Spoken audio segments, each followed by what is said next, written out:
आदरणीय प्रधानाचार्य महोदय, शिक्षकगण महोदय और आदरणीय हमारे अतिथिगण और मेरे प्यारे सहपाठी, मेरा नाम साधना कुमारी है।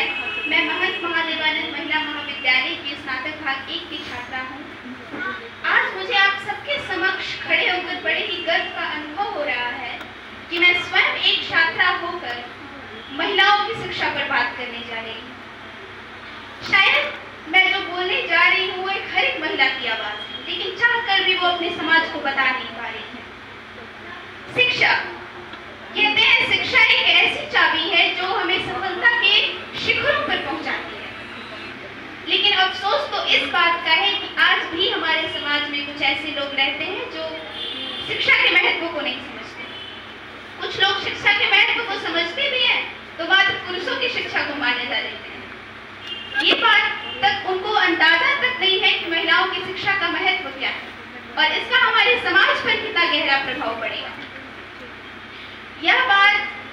यह चीज शब्दों में बयां करने की आवश्यकता नहीं है कि विश्व स्तर पर शिक्षा की बदौलत हमने कितनी बढ़ोतरी पाई है, चाहे वो वैश्विक स्तर पर हो, चाहे वो शैक्षणिक स्तर पर हो, चाहे वो राजनीतिक स्तर पर हो, चाहे वो आर्थिक स्तर पर हो। लेकिन यह बात समझाना एक अशिक्षित व्यक्ति को बड़ा कठिन है और उतना ही कठिन है जितना विदेशियों को भोजपुरी समझाना।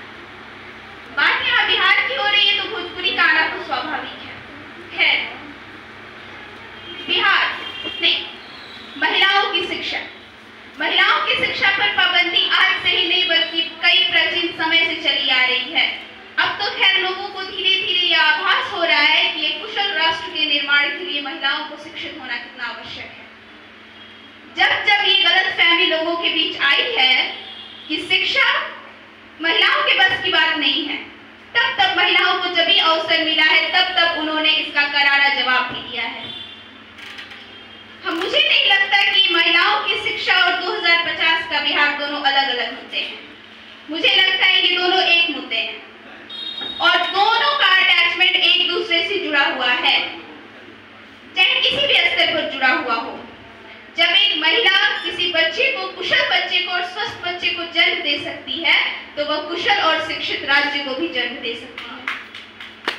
जब एक महिला, नारी की पराधीनता बहुत पहले से चली आ रही है और बड़ी शर्मिंदगी है इस बात पर कि इस नारी की पराधीनता को तोड़ने के लिए आज तक कोई सक्षम नहीं हुआ।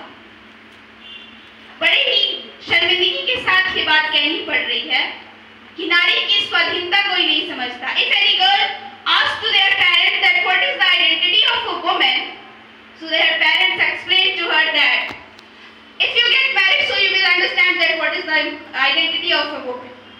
मतलब क्या, जब शादी हो जाएगी तब हमारी आइडेंटिटी बनेगी, जब नाम हस्बैंड के साथ जोड़ा जाएगा तब हमारी आइडेंटिटी बनेगी। अरे जोड़ा जाएगा लेकिन स्वाधीनता, हमारी पहचान क्या है, हम क्या चाहते हैं? नारी की पराधीनता को स्वाधीन बनाना हमारा कर्तव्य है। और बात मैं करूंगी, समय की कमी मुझे लग रही है, तो इसी के साथ हमारे प्रधानमंत्री, माननीय प्रधानमंत्री श्री नरेंद्र दामोदर दास मोदी जी ने भी महिला सशक्तिकरण पर कई बार चर्चा किया है और महिलाओं को हर एक क्षेत्र में अव्वल होने की बधाइयां दी हैं। और भारत के माननीय मुख्यमंत्री श्री नीतीश कुमार जी ने भी छात्राओं को छात्रवृत्ति प्रदान कर दी ताकि छात्राएं पढ़ें और आगे बढ़े हर एक क्षेत्र में। और मुझे इस बात, और वो दिन दूर नहीं होगा और हर एक समाज के लोग जब इनके जैसी रख लेंगे तो हमें अपने बिहारी होने पर और खासकर एक महिला होने पर सबसे ज्यादा गर्व होगा। और 2025 की तस्वीर वो दूर नहीं जब राज्य की ही नहीं पूरे देश की महिलाओं को उसके अधिकारों से कोई वंचित नहीं रख सकेगा।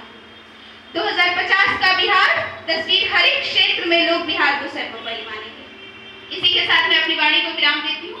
धन्यवाद।